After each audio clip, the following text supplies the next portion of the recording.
Olá a todos!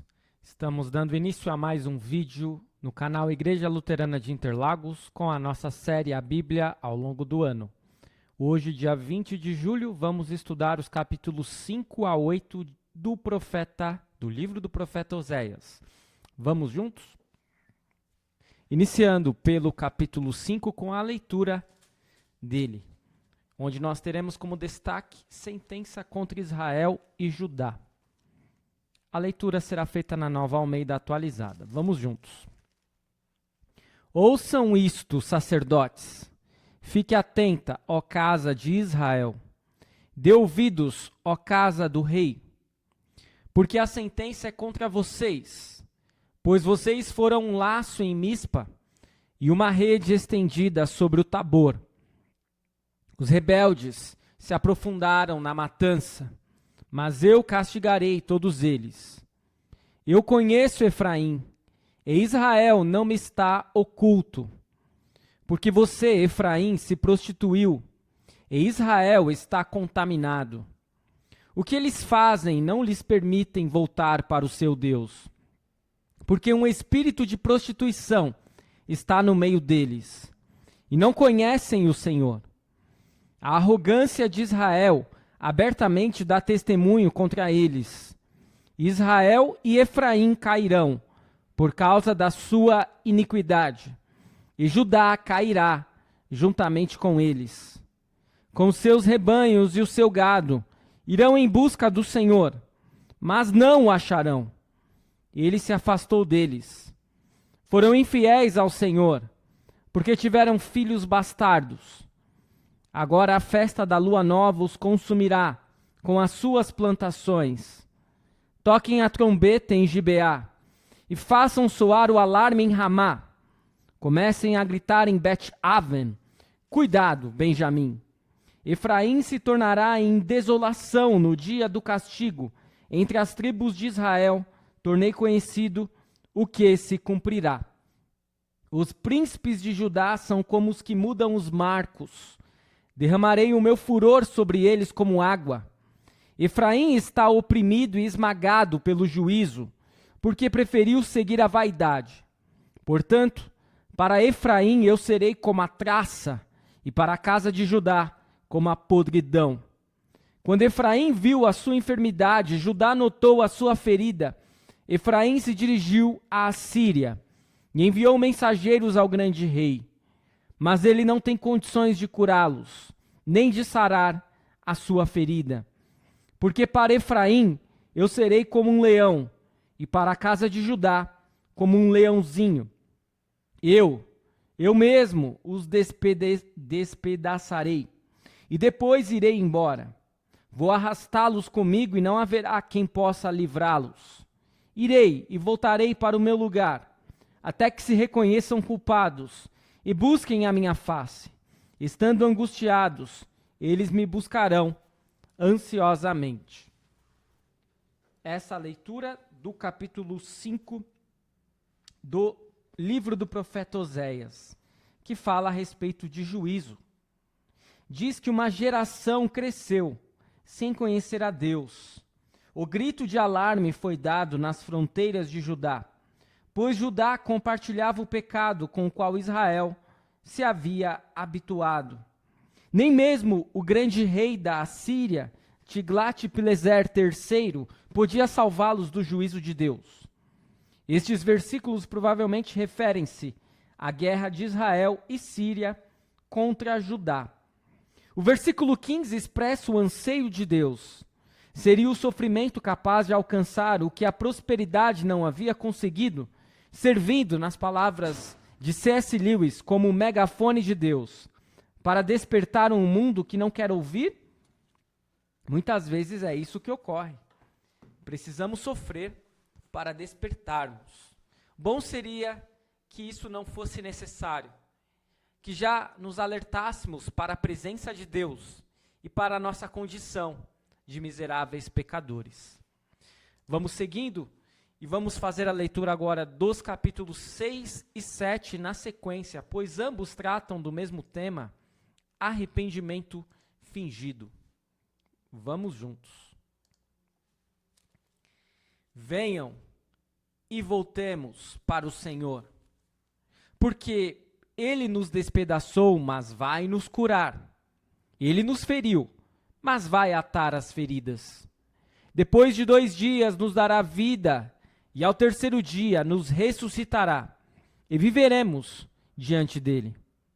Conheçamos e prossigamos em conhecer o Senhor. Como o amanhecer, a sua vinda é certa.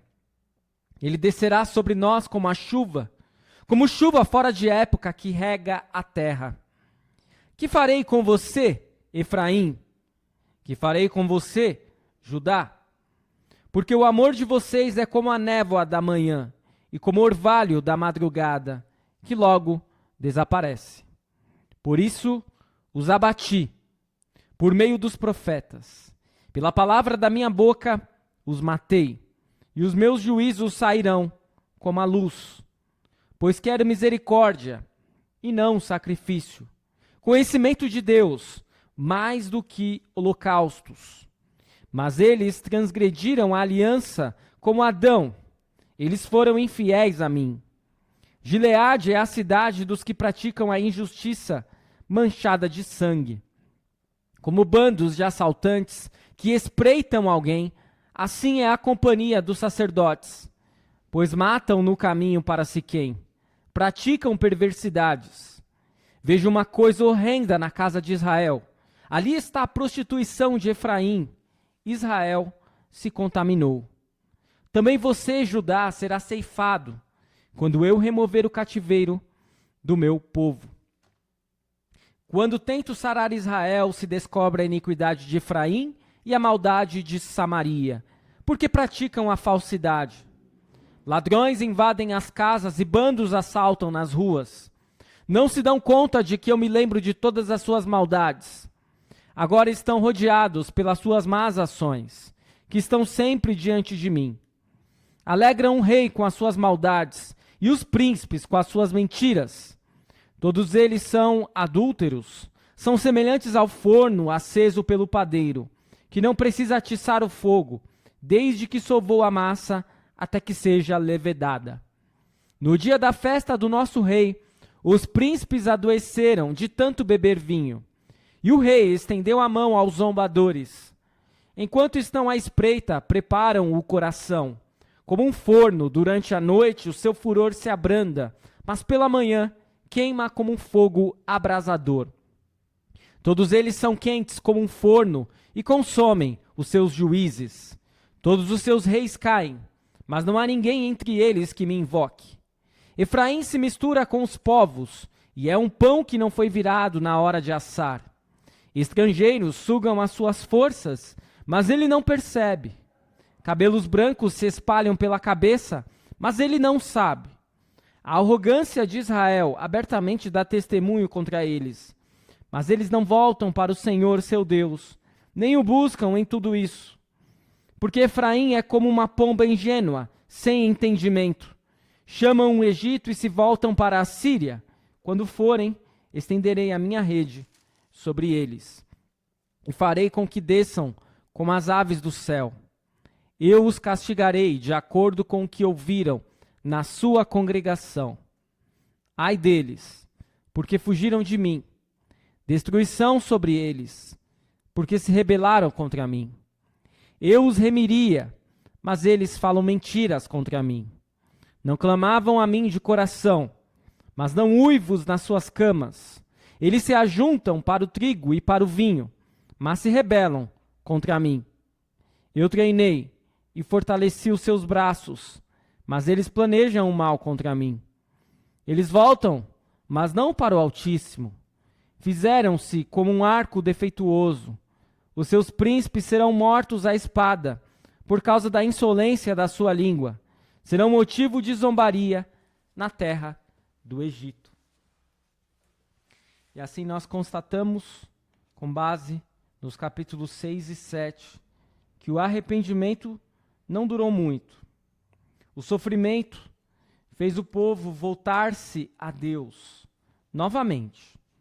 Mas não houve mudança profunda ou de longo prazo.